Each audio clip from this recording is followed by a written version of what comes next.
tejido celular subcutáneo, luego después de esto puede afectar el tejido muscular, el tejido conjuntivo y puede llegar hasta el tejido óseo.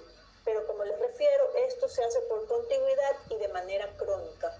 Los organismos que causan el micetoma no tienden a diseminarse por vía metógena y típicamente los granos, o sea, estas colonias filamentosas de los microorganismos, no son fagocitables. ¿Qué quiere decir eso? Que la respuesta inmune innata no puede actuar porque no lo puede fagocitar. Los polimorfonucleares no pueden fagocitar estos granos. ¿Cuáles son los aspectos clínicos? Afecta principalmente los miembros inferiores, el 70% de los casos ocurren en los miembros inferiores, en el pie ocurren el 50% de los casos, de los miembros inferiores lo más común es que aparezca en el pie, de ahí en espalda, nuca, un mínimo porcentaje ocurre en los miembros superiores y generalmente tiende a ser unilateral y simétrico. Es indoloro al principio, que estamos viendo las lesiones, ¿sí? Estas son las lesiones, como ustedes les refería, sobre todo en los miembros inferiores, sobre todo en los pies, y dentro de la definición hay aumento de volumen, aquí estamos viendo que hay un ensanchamiento, deformación del sitio, hay fístulas, hay nódulos, aquí estamos viendo los nódulos, fístulas del cual drena material purulento que contiene los granos. Esta es una imagen de un micetoma.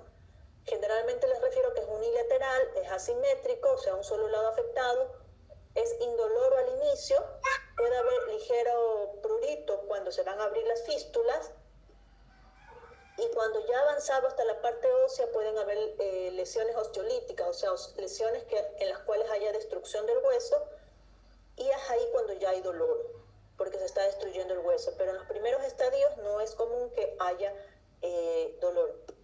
Entonces las características son aumento de volumen, deformación de la región, lesiones nodulares fistulizadas, puede haber un anillo convexo deprimido, un exudado filante, seropurulento con granos microscópicos, o pueden ser granos visibles. Es una patología crónica que se extiende por contigüidad, puede afectar la aponeurosis, puede alcanzar el músculo, el hueso y otras estructuras anexas. Si ya el micetoma es demasiado profundo y ya causó lesiones osteolíticas, o sea, destruyó el hueso, puede alcanzar a las vísceras, ¿sí? Por ejemplo, si es una lesión en el tórax del micetoma, tranquilamente puede llegar hasta el pulmón, ¿sí? ¿Cuáles son los organismos que son más osteofílicos, o sea, que tienen mayor afinidad para ir a buscar el hueso? Dentro de estos tenemos Nocardia brasiliensis, Actinomadura madurada y Madurella mycetomatis. De acuerdo al pronóstico, los que tienen mejor pronóstico son aquellas que no tienen lesiones osteolíticas, o sea, en los cuales no hay destrucción del hueso, por ejemplo. Esos son los que tienen mejor pronóstico. De acuerdo a la topografía clínica, aquellas lesiones que se encuentran en la espalda o en el cráneo son las que tienen peor pronóstico. ¿Por qué? Porque en estas zonas el hueso, el tamaño del hueso es mucho menor y pueden, y no hay ni mucho tejido muscular ni mucho tejido celular subcutáneo, por lo tanto pueden llegar más fácilmente a los órganos internos. Los de peor pronóstico, si comprometen órganos, las vísceras, por ejemplo, pulmón, si empiezan a comprometer nervios, cerebro, esto es obviamente de peor pronóstico. Y generalmente los microorganismos que tienen mal pronóstico porque no responden bien al tratamiento son Actinomadura madurada y Streptomyces somaliensis. Esos son los que tienen peor pronóstico. Entonces aquí vemos las imágenes y les vuelvo a repetir, ¿no? La definición del micetoma como aumento de volumen, deformidad, presencia de nódulos, aquí estamos viendo los nódulos, presencia de fístulas, ya cuando estas fístulas se abren, drena un exudado purulento que contiene los granos. Pueden ser pruriginosas cuando las fístulas, por ejemplo, estos son nódulos que van a producir fístulas. Cuando las fístulas se van a abrir, solamente allí hay prurito, o sea que les pica a los pacientes. Y si no, no hay. Unilaterales, asimétricos, generalmente los pies son los más afectados. Esto en cuanto al cuadro clínico. ¿Cómo se hace el diagnóstico del micetoma? Se utilizan 3 metodologías: el examen directo, el cultivo y la biopsia. ¿Qué es lo que se observa en la biopsia? O sea, se extrae una parte del tejido, y se hace análisis histopatológico, ¿qué es lo que se va a observar? Hiperplasia, pseudoepitelio epiteliomatosa y microaccesos con los granos en la zona del centro de la dermis. Pero bueno, eso no nos interesa a nosotros. Lo que nos interesa es ver la parte de la micología, qué es lo que vamos a encontrar, cómo se toma la muestra, qué es lo que yo voy a tomar. Primero tengo que seleccionar una fístula activa. ¿Cómo sé que es una fístula activa? Aquella que está drenando exudado purulento. ¿O cómo sé que se va a activar? Porque el paciente refiere que tiene prurito, o sea, una fístula antes de que se active y empiece a drenar, el paciente refiere que hay prurito, que le pica. Entonces, si la fístula está activa, yo puedo aspirar con una jeringuilla pequeña el exudado. Y si la fístula está cerrada, yo puedo abrir esa fístula, abrir ese nódulo con una aguja de disección, o sea, con un bisturí puedo cortar y tomar el exudado purulento. Entonces tengo que tomar las muestras del exudado purulento, que es el que va a contener los granos, los puedo tomar con el asa micológica, ¿sí? Y generalmente se tiende a tomar dos muestras, una para hacer el examen directo y la otra se toma para hacer el cultivo. Si el paciente no tiene fístulas o es poco activo las fístulas que tienen, o sea, no drena mucho material purulento, se requiere o se recurre a la biopsia.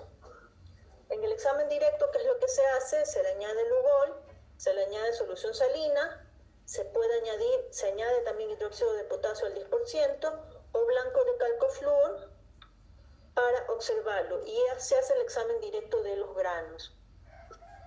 Entonces, yo puedo utilizar Lugol, solución salina, hidróxido de potasio o blanco de calcofluor. Como sabemos que dentro de la etiología del actinomicetoma también está causado por bacterias, hay que adicionalmente hacer tinción de Gram y tinción de Kim-Jung, que es para ver la ácido-alcohol resistencia de las bacterias, porque los actinomicetos, dentro de los agentes etiológicos, hay unos que son ácido-alcohol resistentes y hay otros que no. Entonces, haciendo todas estas metodologías en el examen directo, yo puedo orientar la etiología. Básicamente, nocardia, y esto lo vamos a ver más adelante, nocardia, actinomadura, actinomadura pelletiera, actinomadura madurae, Streptomyces somaliensis, dan granos pequeños que no son visibles. Actinomadura da granos un poco más grandes, de 1 a 5 milímetros, pero ya observando el grano, el aspecto del grano, el color, ya podemos orientar el diagnóstico. Eso desde el punto de vista macroscópico.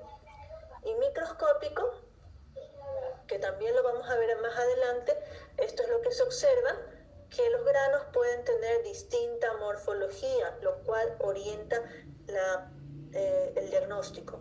Y dentro del cultivo, también vamos a ver en la parte de micología, pues los agentes etiológicos son muy variables, ¿sí?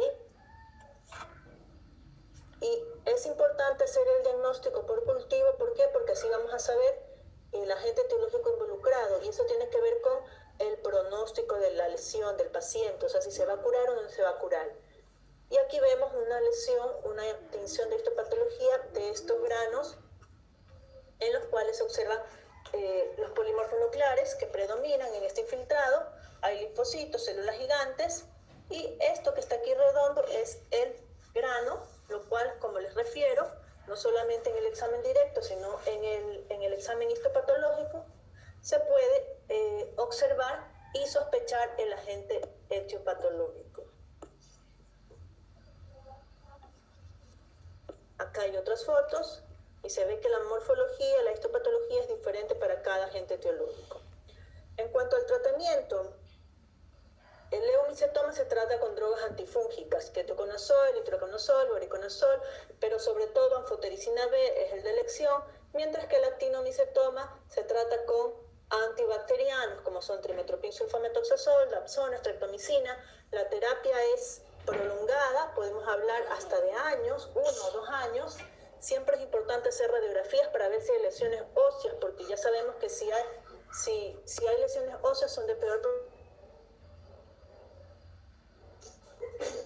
Y generalmente, para ya en estadios bastante crónicos, es importante o se puede hasta recurrir a debridamientos quirúrgicos o amputaciones en el caso de omicetomas si no hay respuesta al tratamiento o hay abundante presencia de lesiones líticas. Entonces se tiene que recurrir a hacer